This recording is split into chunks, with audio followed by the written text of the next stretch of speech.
Ας δούμε ένα παράδειγμα ενεργειακής επιθεώρησης με τη βοήθεια του KENAC Tool. Έστω λοιπόν ότι έχουμε για επιθεώρηση γωνιακό διαμέρισμα σε ενδιάμεσο όροφο μιας πενταόροφης πολυκατοικίας πρώτου 1981. Το ύψος του ορόφου είναι 3,20 μέτρα και σκιάζεται από δύο παρακείμενες οικοδομές όπως φαίνεται στο σκαρίφημα. Έστω τώρα ότι κατά την αποτύπωση μετρήσαμε και ονοματίσαμε διαφανή και αδιαφανή στοιχεία φτιάχνοντας αυτό το σκαρίφημα και ότι πλέον είμαστε έτοιμοι για την επεξεργασία των στοιχείων και την εισαγωγή τους στο λογισμικό της ενεργειακής επιθεώρησης. Ας ανοίξουμε τώρα το KENAC Tool.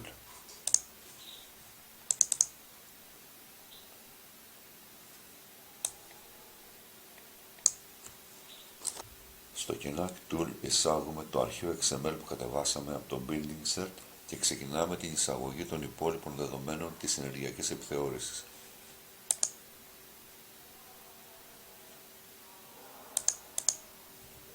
Το βήμα αυτό θα μπορούσε να γίνει και στο TKENAC. Εισάγουμε τα κλιματολογικά δεδομένα επιλέγοντας την περιοχή που βρίσκεται το ακίνητο που εξετάζουμε ή την πλησιέστερη στην περιοχή αυτή. Αυτόματα συμπληρώνεται και η ζώνη.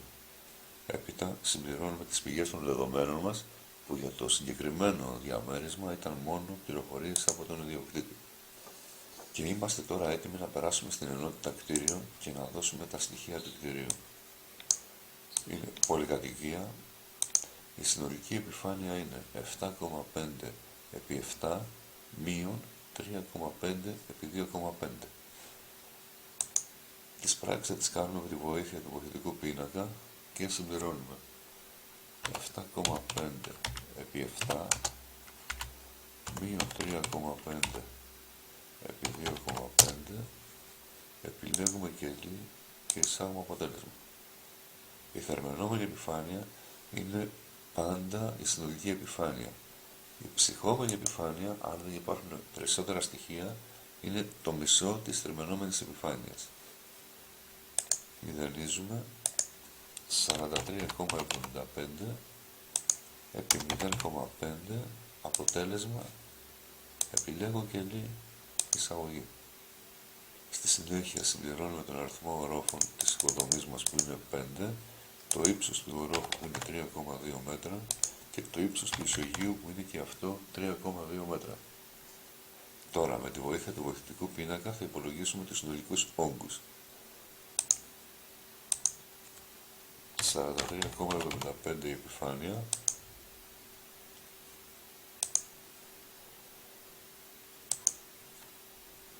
επί 3,2 το ύψος, αποτέλεσμα εισαγωγή. Το ίδιο και ο θερμαινόμενος όγκος, ενώ για τον ψυχόμενο όγκο δεν είναι 43,75 αλλά 21,875. 21,875 διαβάζουμε από την επιφάνεια. Συμπληρώνουμε την έκθεση του κτηρίου. Το δικό μας είναι ένα ενδιάμεσο κτίριο και τον αριθμό των θερμικών ζωνών. Επιπλέον, αν υπάρχει θερμομόνωση, με τον κανονισμό θερμομόνωσης των κτηρίων συμπληρώνουμε τη θερμομόνωση των κατακόρυφων ατομικών στοιχείων. Και περνάμε τώρα στα στοιχεία της θερμαινόμενης ζώνης. Εισάγουμε τη χρήση της ζώνης, την επιφάνεια της ζώνης, για μας είναι όσο είναι η επιφάνεια του κτηρίου μας, την αδειγμένη θερμοχωρητικότητα, την κατηγορία διατάξεων, τις διατάξεις αυτόματου ελέγχου και τα δωμάτια που καταναλώνουν ζεστό νερό χρήσης. Η διείσδυση αέρα θα υπολογιστεί μετά την εισαγωγή των ανοιγμάτων.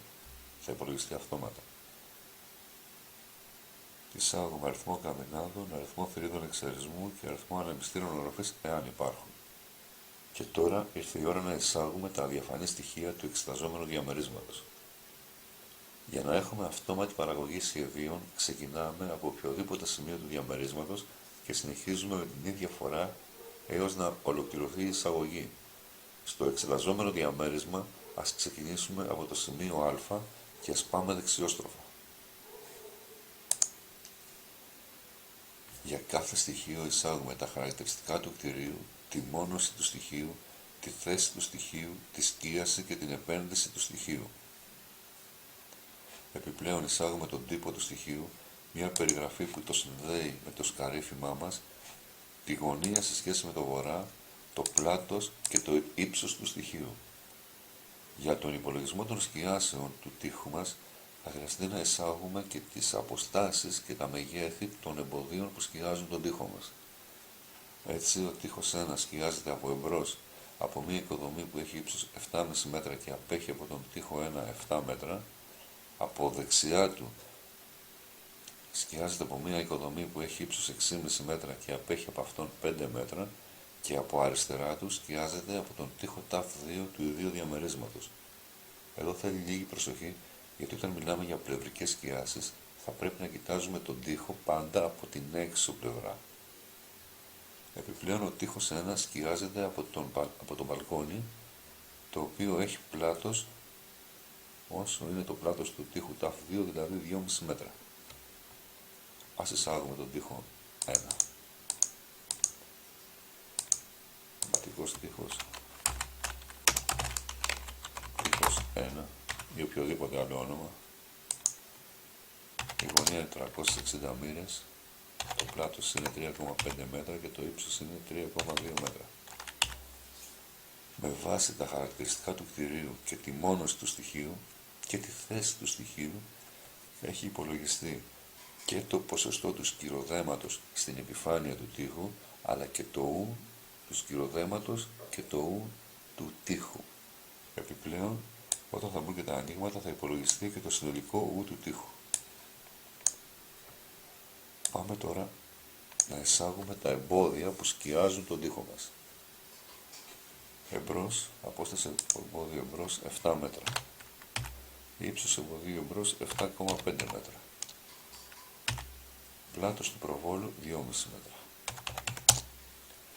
Στο συγκεκριμένο παράδειγμα δεν έχουμε τέντα. Εάν είχαμε θα συμπληρώναμε εδώ την ένδειξη ναι.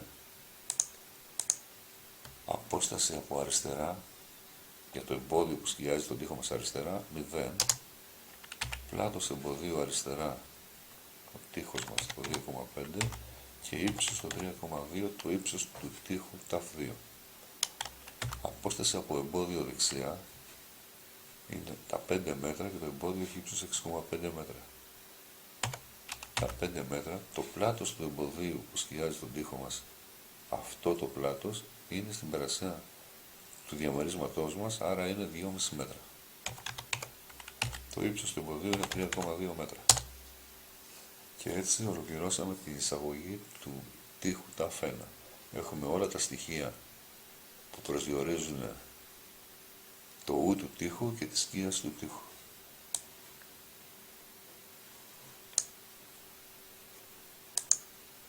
Πάμε τώρα να περάσουμε τον τοίχο 2.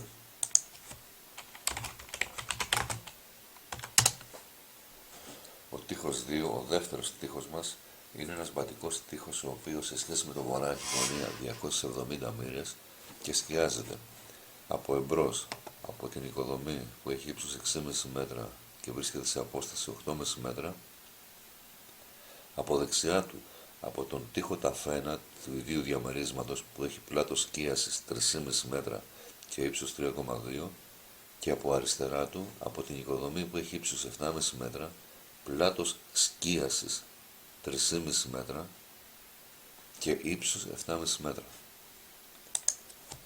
270, 2,5, ύψος 3,2 και πάμε τώρα να περάσουμε τα εμπόδια. Εμπόδιο εμπρός σε απόσταση 8,5, ύψος εμποδίου 6,5, πλάτος προβόλου που σκιάζει τον τοίχο, τα 2 είναι αυτός ο πρόβολος εδώ, ο οποίος έχει πλάτος 3,5 και 1,5, 5 μέτρα. Δεν έχουμε τέντα και πάμε. Απόσταση από εμπόδιο αριστερά, κοιτάζουμε πάντα τον τοίχο, τα 2 από την έξω πλευρά. Απόσταση από εμπόδιο αριστερά 4,5 μέτρα. Πλάτος εμποδίου αριστερά που σκιάζει τον τοίχο μας είναι το πλάτος αυτό που βρίσκεται στην περασιά των 3,5 μέτρων. Ύψος εμποδίου αριστερά τα 7,5 μέτρα. Απόσταση από εμπόδιο δεξιά 0, πλάτος εμποδίου δεξιά τα 3,5 μέτρα και ύψος 3,2. Έτσι έχουμε τελειώσει και με το δεύτερο τοίχο και έχουν υπολογιστεί όλοι οι συντελεστές σκίασης. Πάμε τώρα να περάσουμε τον τρίτο στη σειρά τοίχο.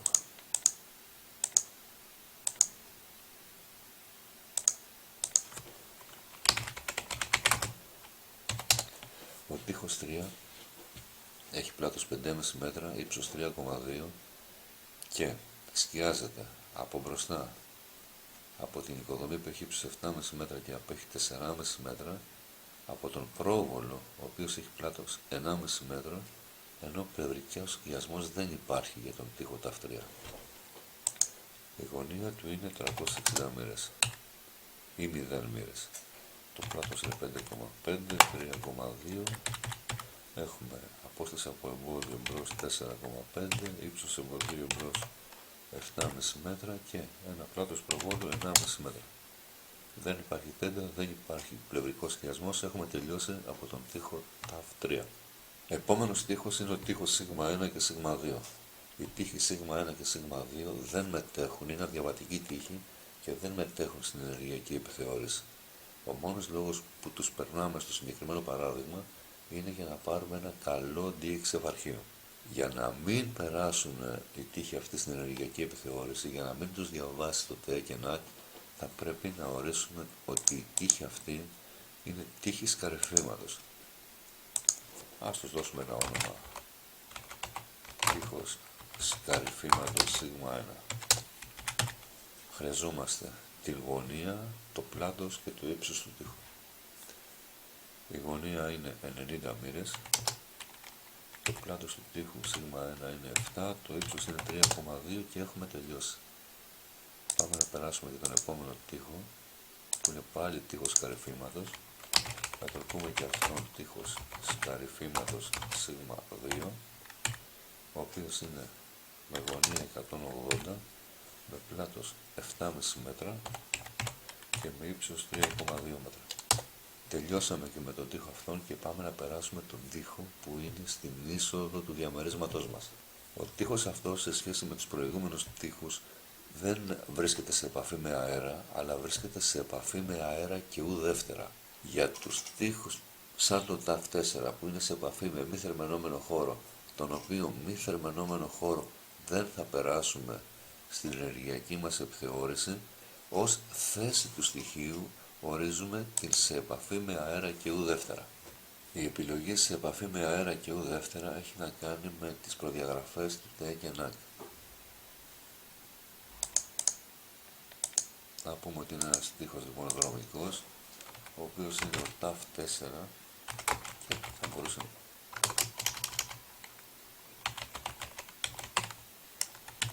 η γωνία του τοίχου είναι 180 μοίρες, το πλάτος του είναι 1,5, το ύψος είναι 3,2. Για τον τοίχο αυτό υπάρχει πλήρη σκίαση και συνεχίζουμε να περάσουμε τον τοίχο ταφ5.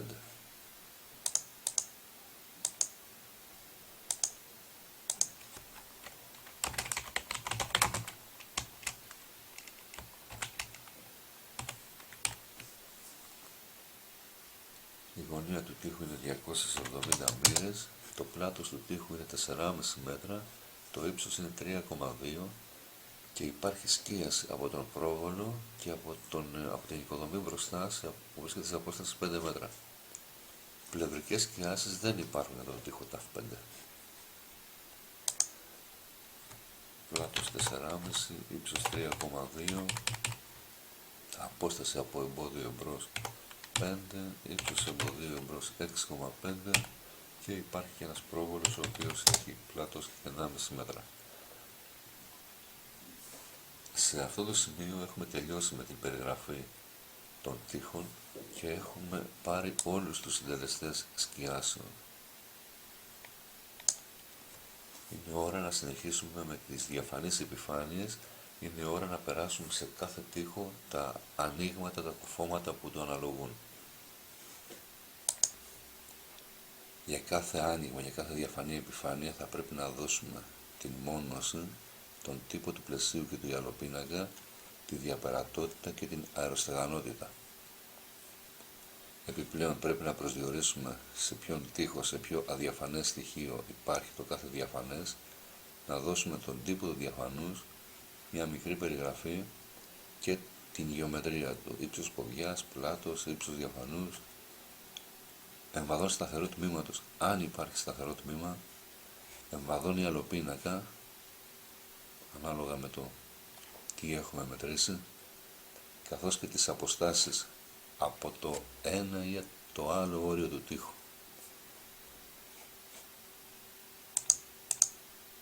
Πάμε λοιπόν στον τοίχο 1, να περάσουμε το διαφανές 1 και ας πούμε ότι αυτό είναι μια πόρτα, είναι η πόρτα 1, η οποία έχει ύψος ποδιά 0, πλάτος διαφανούς 1,5 μέτρα, ύψος 2,2 μέτρα,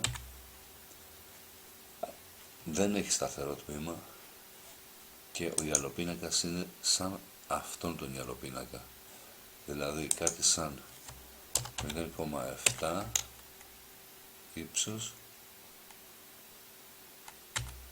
και 0,7 0,6 πλάτος, είναι 2 τεμάχια, αποτέλεσμα 0,84 εισαγωγή. Δεν έχουμε δώσει ρολό και πάμε να προσδιορίσουμε την απόσταση από το αριστερό ή από το δεξιό όριο, κοιτώντας πάντα τον τοίχο από την έξω πλευρά. Απόσταση λοιπόν από το δεξιό όριο 1 μέτρο.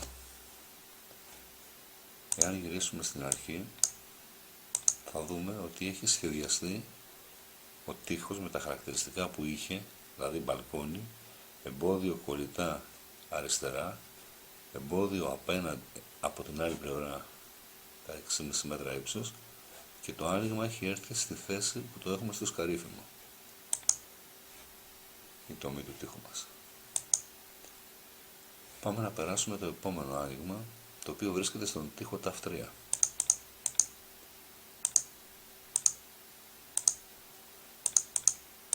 Ας πούμε λοιπόν ότι είναι και αυτό μια πόρτα, το πρώτο άνοιγμα, το 2. Να το πούμε και αυτό πόρτα 2. Να δώσουμε ύψος ποδιά 0, πλάτος 1,5, ύψος 2,2.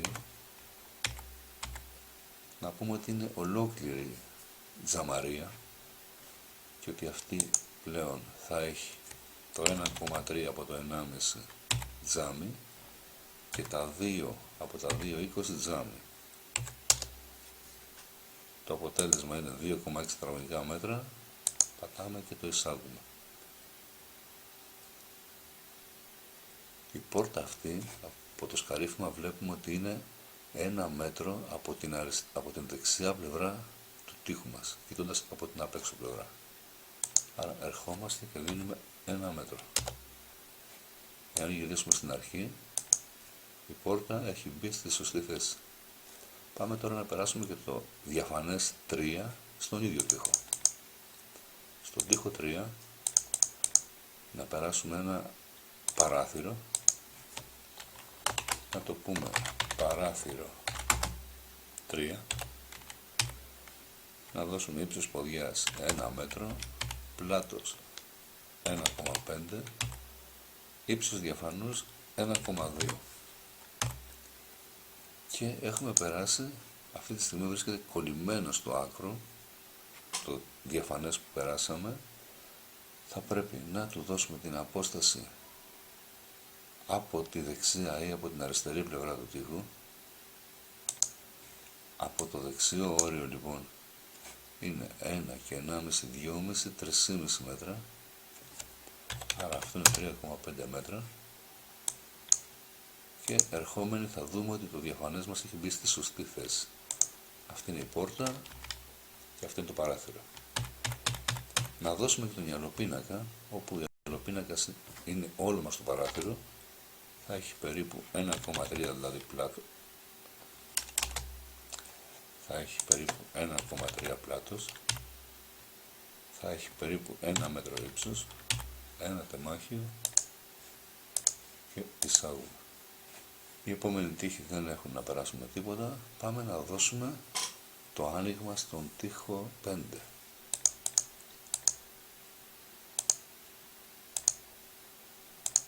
Αφού έχουμε δώσει αυτό σαν πόρτα, να κάνουμε το άνοιγμα 4 παράθυρο.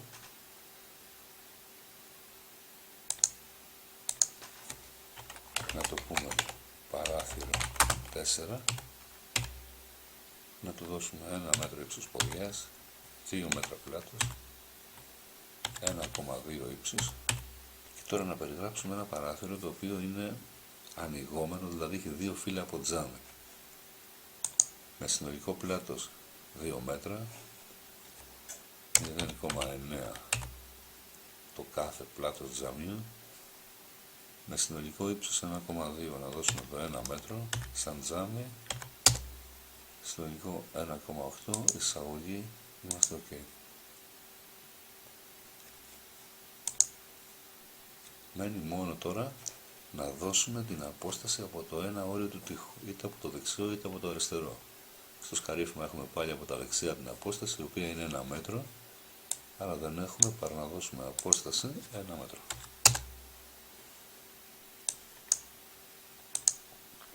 Και πάμε τώρα να περάσουμε την πόρτα εσόδου.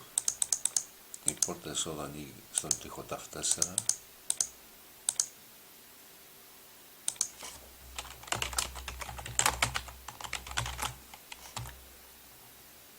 Έχει ύψος ποδιάς 0, πλάτος 1 μέτρο, ύψος 2,2. Δεν έχει σταθερό τμήμα, δεν έχει άλλο πίνακα. Είναι ένα ξύλινο πλαίσιο χωρίς άλλο πίνακα.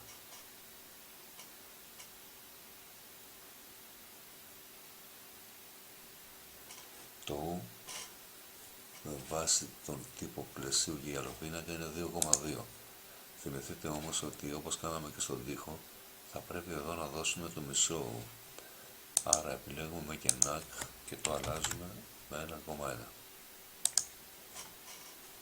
Τοποθετούμε και το άνοιγμα στη σωστή θέση. Και έτσι έχουμε τελειώσει από την εισαγωγή των διαφανών μας. Έχουν υπολογιστεί όλοι οι συντελεστές σκίασης, ενώ έχουν περάσει οι επιφάνειες στους αντίστοιχους τοίχους και έχει γίνει και η ενημέρωση της διείσδυσης αέρα. Πάμε τώρα να υπολογίσουμε τα συστήματα. Δεδομένου ότι δεν βρήκαμε στοιχεία για το λέβητα και τον καυστήρα, θα δώσουμε ένα θεωρητικό σύστημα θέρμανσης. Επιπλέον, στο σύστημα ψήξης δεν υπήρχε σύστημα ψήξης, άρα και εκεί θα δώσουμε θεωρητικό σύστημα, ενώ για το ζεστό νερό χρήσης θα δώσουμε πάλι ένα θεωρητικό σύστημα, καθώς δεν βρήκαμε άλλα στοιχεία. Δεν βρήκαμε δηλαδή ούτε λέβητα, ούτε ηλιακό, ούτε ηλεκτρικό θερμαντήρα.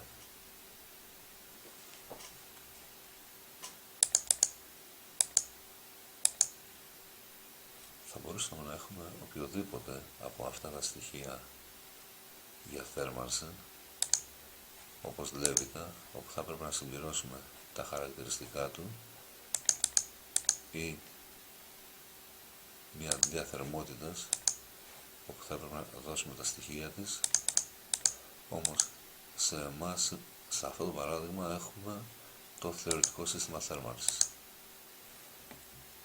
Μην ξεχνάμε ότι όταν δίνουμε θεωρητικό σύστημα σε οποιαδήποτε συστήματα, είτε θέρμανση, είτε ψήξη, είτε ζεστό νερό χρήσης, θα πρέπει να συμπληρώνουμε όλες τις επιμέρους ενότητες. Δηλαδή θέλουμε και στις θερματικές μονάδες ένα θεωρητικό σύστημα και στις βοηθητικές μονάδες. Ενώ θα μπορούσε να υπάρχει και οποιοσδήποτε συνδυασμός ή να έχουμε και δεύτερο σύστημα και τρίτο και τέταρτο. Πάμε λοιπόν για ψήξη να κάνουμε το ίδιο πράγμα. Θεωρητικό σύστημα λοιπόν. Θεωρητικό σύστημα και στις θερματικές μονάδες. Θεωρητικό σύστημα και στις βοηθητικές μονάδες. Και ζεστό νερό χρήσης. Θεωρητικό σύστημα. Θεωρητικό σύστημα. θεωρητικό σύστημα. Έτσι έχουμε τελειώσει με την εισαγωγή των δεδομένων μας και μπορούμε να πάρουμε είτε DXF αρχεία, είτε να κάνουμε σενάρια, είτε να πάρουμε το XML αρχείο για να το ανεβάσουμε στο TakeNAC. Ας φυλάξουμε τη μελέτη που έχουμε. Ας πάμε να κάνουμε ένα σενάριο. Επιλέγουμε σενάριο, δημιουργία αντιγράφου κτηρίου, επιλέγουμε τη θερμική ζώνη στην οποία θέλουμε να κάνουμε τροποποιήσεις και εφαρμόζουμε κάποιο από τα έτοιμα σενάρια. Ας προσθέσουμε έναν ηλιακό συλλέκτη με 4 τετραγωνικά μέτρα πανέλου και με ένα κόστος 800 ευρώ.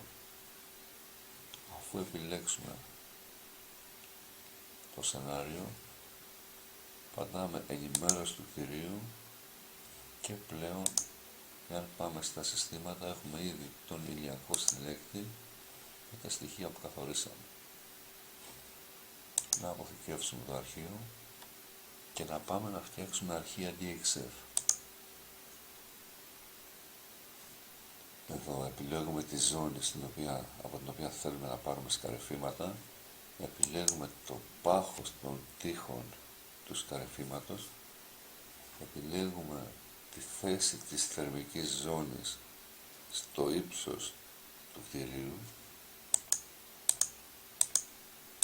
για εμάς μια διάμεση θερμική ζώνη, και πατάμε δημιουργία αρχείων DXF.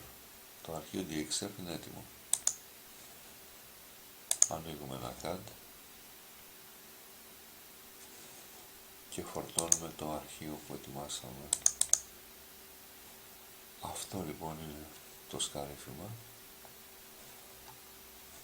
Κάθε τείχος με κάτωψη, όψη και τομή, ο κάθε τείχος με τα χαρακτηριστικά του και ένας πίνακας ο οποίος δείχνει ποιο άνοιγμα βρίσκεται σε ποιο τείχο και τα χαρακτηριστικά του κάθε ανοίγματος.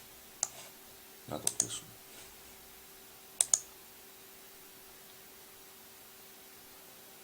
Να φυλάξουμε το αρχείο. Με κάθε φύλαξη αποθηκεύεται το TE και NAC, το XML αρχείο για το TE και NAC, και βέβαια το αρχείο με τα δεδομένα του KNAC Tool. Ας πάμε στο TE και NAC να ανοίξουμε τη μελέτη μας. Open.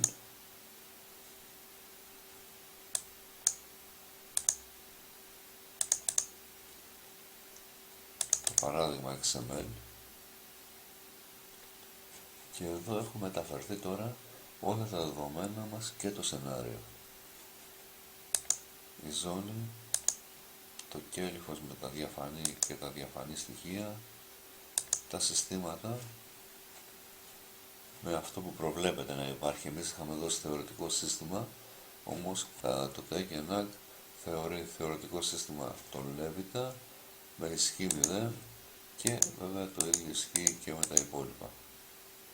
Εκτέλεση.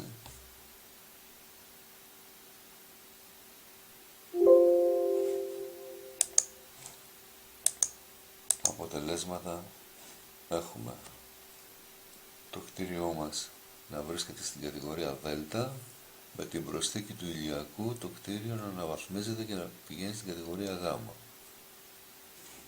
Φυλάσσουμε. Και τώρα το αρχείο αυτό είναι το αρχείο που θα ανεβάσουμε στο Buildingser για να ολοκληρωθεί η ενεργειακή μας επιθεώρηση.